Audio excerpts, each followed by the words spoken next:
नमस्ते दोस्तों, स्वागत है आपका मेरे चैनल में।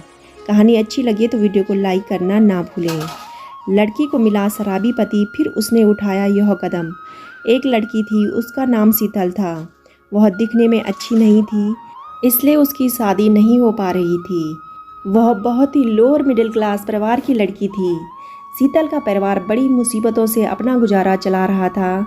उसके घर में अब एक परेशानी थी, जो थी उसकी शादी की।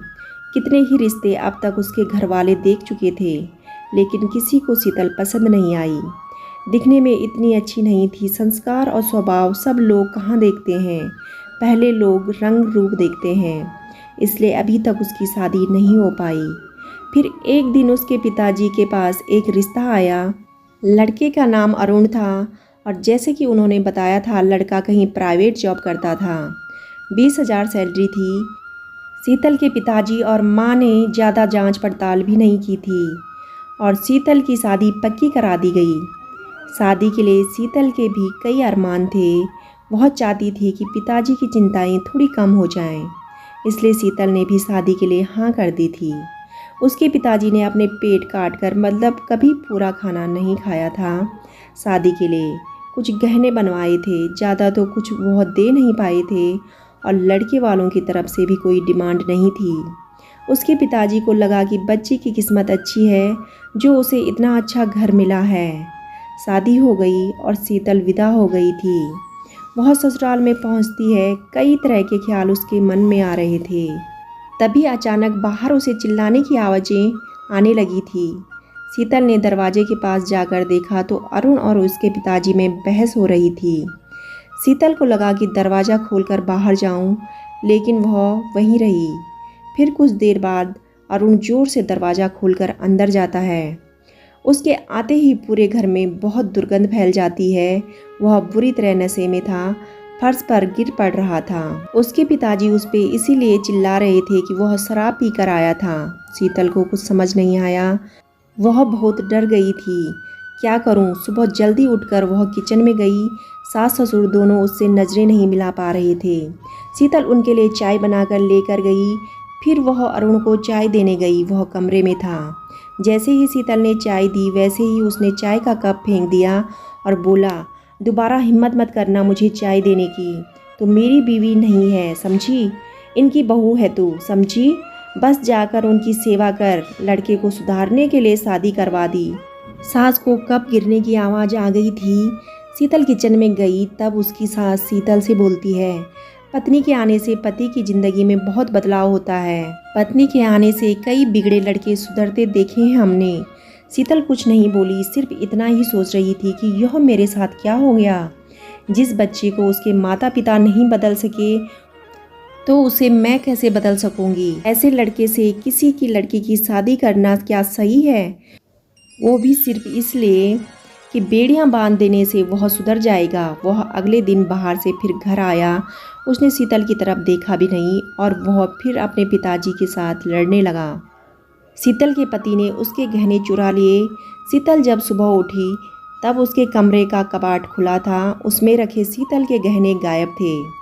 शीतल ने जाकर यह बात अपनी सास को बताई। वह ज़्यादा कुछ नहीं बोली, सिर्फ यह बोली कि अपनी चीज़ें तुम संभाल कर नहीं रख सकती क्या?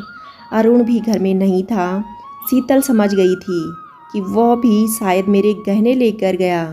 शीतल समझ गई थी कि अरुण पूरा दिन और पूरी रात घर में नहीं आया था। शीतल का जी कर रहा था कि अपने पिताजी को एक बार फ़ोन करके ज़रूर पूछ लूँ कि आपने किस लड़के के साथ मेरी शादी करवा दी है। लेकिन फिर शीतल को लगा कि अब बोलने से क्या फ़ायदा। अरुण 4 दिन बाद घर आया है और आते ही अरुण और उसके पिताजी के बीच बहुत कहासुनी हुई है। शीतल की सास ने उसे फिर ताना मारा कि बहू लाए थे कि चलो बेटा संभल जाएगा, लेकिन उसके आने के बाद तो ये ज़्यादा बिगड़ गया है।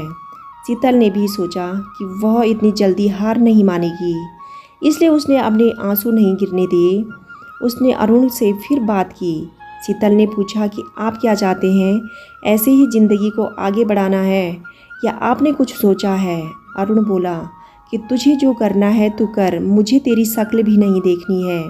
शीतल को बहुत गुस्सा आया और उसने बोला कि फिर आपने शादी क्यों की? अरुण ने ज़ोर से बोला, शादी मेरे घर वालों के कहने पर मुझ पर कर्जा था 3 लाख का, वो उन्होंने तभी दिया जब मैं शादी को माना। फिर शीतल ने बोला, तो फिर आपने मेरे गहने भी इसलिए बेचे थे? बस शीतल के इतने बोलने पर अरुण ने शीतल को जोर से चांटा मारा। शीतल जैसे सुन्न हो गई थी। अभी 4 दिन भी नहीं हुए थे शादी को और शीतल के साथ यह हो रहा था। अब रात भर सो नहीं पाई थी, अपने भविष्य के बारे में सोच रही थी और शीतल के सामने कई विकल्प थे जिसे उसे चुनना था। फिर उसने यह फैसला लिया। रात भर वह सब यही सोचती रही। फिर सुबह हुई और उसने अपना सामान पैक कर लिया था। उसकी सास उससे पूछने जाती है, यह क्या कर रही हो तुम? शीतल ने बोला, मैं अपने घर जा रही हूँ। सास ने उसे ताना मारा कि तुम्हारे घर में खाने को नहीं है, 4 दिन में ही वापस तुझे यहीं आना पड़ेगा, समझी? शीतल ने बोला, मैं जैसी भी हूँ मेहनत करके खा सकती हूँ, तुम्हारे बेटे की तरह चोर और शराबी नहीं हूँ। उसकी सास उसका मुंह देखती रह गई। पता नहीं शीतल में इतनी हिम्मत कहाँ से आ गई थी। उसे पता था कि यह मेरे और मेरे परिवार के लिए बहुत संघर्षपूर्ण हो सकता है, लेकिन उस समय उसे यही ठीक लगा। उम्र भर ऐसे किसी के साथ कैसे रह सकती हूँ जो चोरी करे, शराब पीकर मुझे मारे। वह उस घर से चली गई थी। आगे क्या होगा देखा जाएगा। दोस्तों, अगर आपको कहानी थोड़ी सी भी अच्छी लगी हो तो वीडियो को लाइक, शेयर और चैनल को सब्सक्राइब करना ना भूलें। कहानी सुनने के लिए आप सभी का तहे दिल से धन्यवाद।